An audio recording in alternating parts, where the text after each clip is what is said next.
পুরুষদের ভালো স্বামী বানাতে সেনেগালে বিশেষ স্কুল খুলেছে জাতিসংঘ।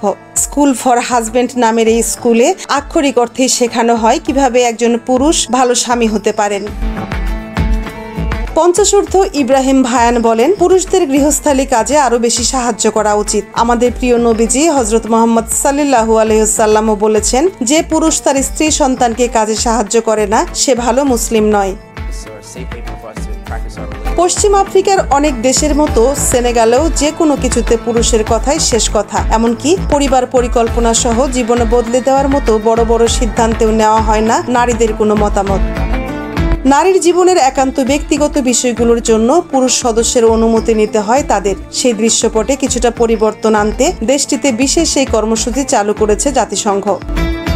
এই কর্মসূচির মূল উদ্দেশ্য সমাজের পুরুষ সদস্যদের মধ্যে স্বাস্থ্য, অর্থনীতি এবং বিভিন্ন সামাজিক ইস্যুতে ইতিবাচক পুরুষত্ব অর্থাৎ পজিটিভ ম্যাসকুলিনিটি জাগিয়ে তোলা।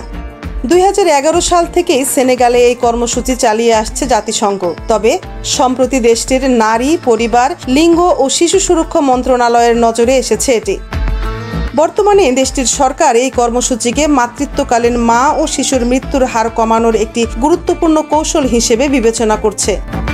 শুধু সেনেগাল নয়, নাইজার, টোগো, ফাসো, বুরকিনা সহ আফ্রিকার আরও কয়েকটি দেশে চলছে জাতিসংঘের এই স্কুল ফর হাজবেন্ড কর্মসূচি। জাতিসংঘ বলেছে, এই দেশগুলোতে নারী স্বাস্থ্যের বেশ উন্নতি হয়েছে। সেনেগাল জুড়ে এই প্রকল্পের প্রায় 20টি স্কুল রয়েছে। এসব স্কুলে এখন পর্যন্ত প্রায় 300 পুরুষকে প্রশিক্ষিত করা হয়েছে। এই 300 পুরুষ এখন নিজের জনবসতিতে তার অর্জিত জ্ঞান ছড়িয়ে দেওয়ার কাজ করছেন। তবে এই প্রকল্পে কাদের অন্তর্ভুক্ত করা হবে তা বাছাই করে জাতিসংঘই। সামাজিকভাবে যারা নিজ এলাকায় সম্মানিত, নারী অধিকার সম্পর্কে সচেতন, নেতৃত্বের গুণ রয়েছে এমন পুরুষদেরই বাছাই করা হয়। মারিয়া নূর, নিউজ ডেস্ক, সময়ের কলম।